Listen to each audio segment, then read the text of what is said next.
Everyone, my name is Jyoti Rana and I am assistant professor in St. Andrews Institute of Technology and Management. Today we are going to study about the connection management and the remote procedure call. Remote procedure call. So remote procedure call क्या है कि ये एक protocol है transfer layer में, and same connection management भी एक protocol है ट्रांसफ़र लेयर में. हम ट्रांसफ़र लेयर में इन दोनों प्रोटोकॉल्स को यूज़ करते हैं. सो सबसे पहले रिमोट प्रोसीजर कॉल या आरपीसी क्या है, मैं इसका एक ओवरव्यू बताती हूँ. इसका मतलब है कि ये एक ऐसा प्रोटोकॉल है जिसके अंदर कोई भी प्रोग्राम किसी सर्विस को यूज़ करना चाहता है जो सर्विस किसी दूसरे प्रोग्राम में काम कर रही है एक नेटवर्क के अंदर, ठीक है, without understanding its network details. मतलब एक प्रोग्राम किसी सर्विस को यूज़ करना चाहता है, दूसरे कंप्यूटर के प्रोग्राम की सर्विस को वो यूज़ करना चाहता है without understanding its proper detail कि वो किस डेटा पे काम कर रही है, किस टोपोलॉजी पे काम कर रही है, उसके क्या फीचर्स हैं, क्या एडवांटेज है, क्या डिसएडवांटेज है. बट वो उस सर्विस को यूज़ करना चाहता है तो वो उसके लिए एक कॉल करेगा, ठीक है, उसके लिए एक रिक्वेस्ट डालेगा जिसको बोला जाता है रिमोट प्रोसीजर कॉल. सो रिमोट प्रोसीजर कॉल को हम समटाइम्स फंक्शनल कॉल या फिर सब रूटीन कॉल भी बोलते हैं.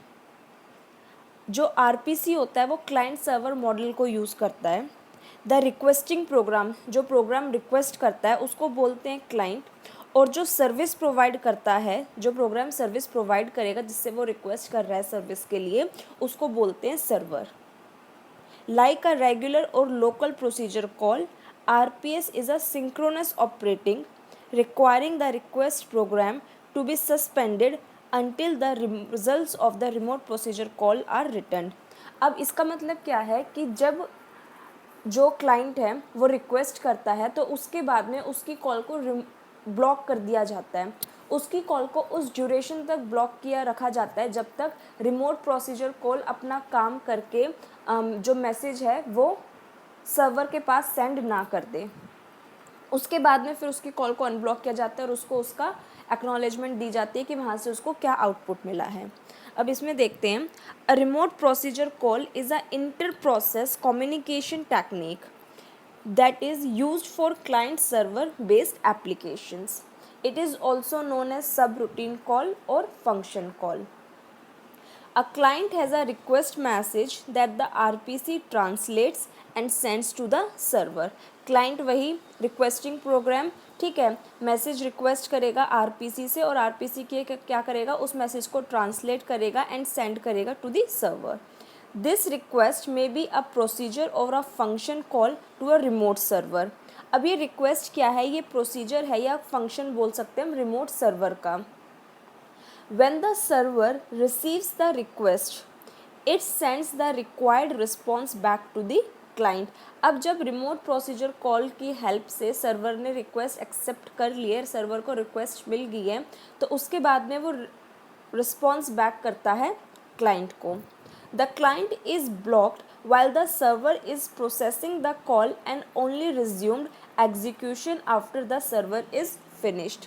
As I told you कि जब क्लाइंट रिक्वेस्ट करता है तो उसके बाद में उसकी कॉल को ब्लॉक कर दिया जाता है, ठीक है, until the server is processing the call, जब तक सर्वर उस कॉल को प्रोसेस करता है, एंड ओनली रिज्यूम्ड, और उसको सिर्फ उसी बाद में रिज्यूम किया जाता है after the execution is finished, जब उसका मतलब जो उसकी रिक्वेस्ट थी वो कंप्लीट हो जाती है, वो एग्जीक्यूट हो जाती है. The sequence of events in a remote procedure call are given as follows. अभी किस सीक्वेंस से काम करते हैं. The client stub is called by the client. The client stubs make a system call to send the message to the server and puts the parameter in the message. अब client stub क्या करेगा, जो client है वो क्या करेगा कि वो system के पास में makes a system call to send the message, एक system call करेगा to send the message to the server, और उसमें अपने सारे parameters को mention करेगा मैसेज में कि उसको किस किस चीज़ की requirement है. The message is sent from the client to the server by the client's operating system. अब जो क्लाइंट का मैसेज है सर्वर को वो कौन डिलीवर करता है, clients operating system.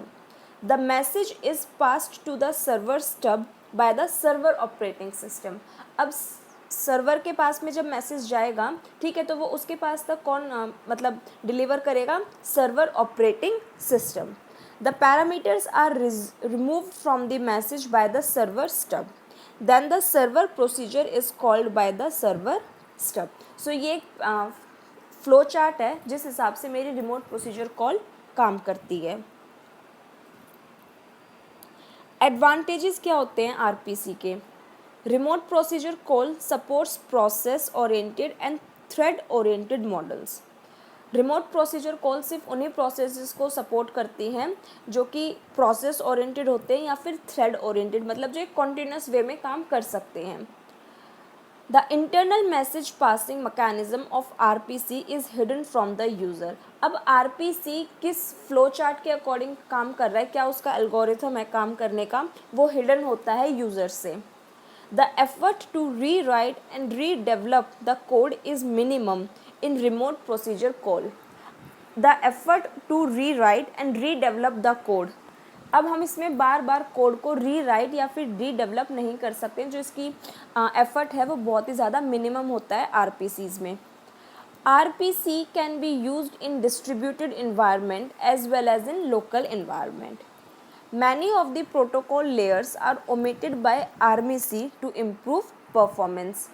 Many of the protocol layers, अब इसमें बहुत सारे प्रोटोकॉल लेयर्स को रिमूव कर दिया गया है क्योंकि जितनी प्रोटोकॉल्स लेयर होंगी उतनी मेरे डिज़ाइन इश्यूज़ और उसमें इश्यूज़ इंक्रीज़ होंगे। सो उसकी वजह से काफ़ी प्रोटोकॉल लेयर्स को रिमूव कर दिया गया है to improve its performance. Disadvantages क्या हैं? The remote procedure call is a concept that can be implemented in different ways, it is not a standard. ये एक प्रोसीजर है जिसको हम डिफरेंट वेज से यूज़ कर सकते हैं। ये कोई स्टैंडर्ड नहीं है, कोई फिक्स इसके रूल रेगुलेशन नहीं है कि इसी हिसाब से काम करेगा, इसी स्टैंडर्ड के हिसाब से काम करेगा। ये अलग अलग तरीके से अलग अलग फॉर्म में काम कर सकता है, जिसकी वजह से it is considered as an disadvantage of RPC. There is no flexibility in RPC for hardware architecture. It is only interaction based. There is an increase in cost because of RPC. Then we have connection management. Connection management क्या है? A symmetric connection management service between two service access point is specified using a state transition system, safety and progress requirement. अब connection management क्या है कि मुझे दो programmes के बीच में कनेक्शन को मैनेज करना है, तो उसके लिए मैं क्या क्या पॉइंट्स को कंसिडर करूँगी? स्टेट ट्रांजिशन सिस्टम, उसकी सेफ्टी और प्रोग्रेस रिक्वायरमेंट्स को। At each point the user can request connection establishment, request connection termination and signal whether or not they are willing to accept connection request from the remote users.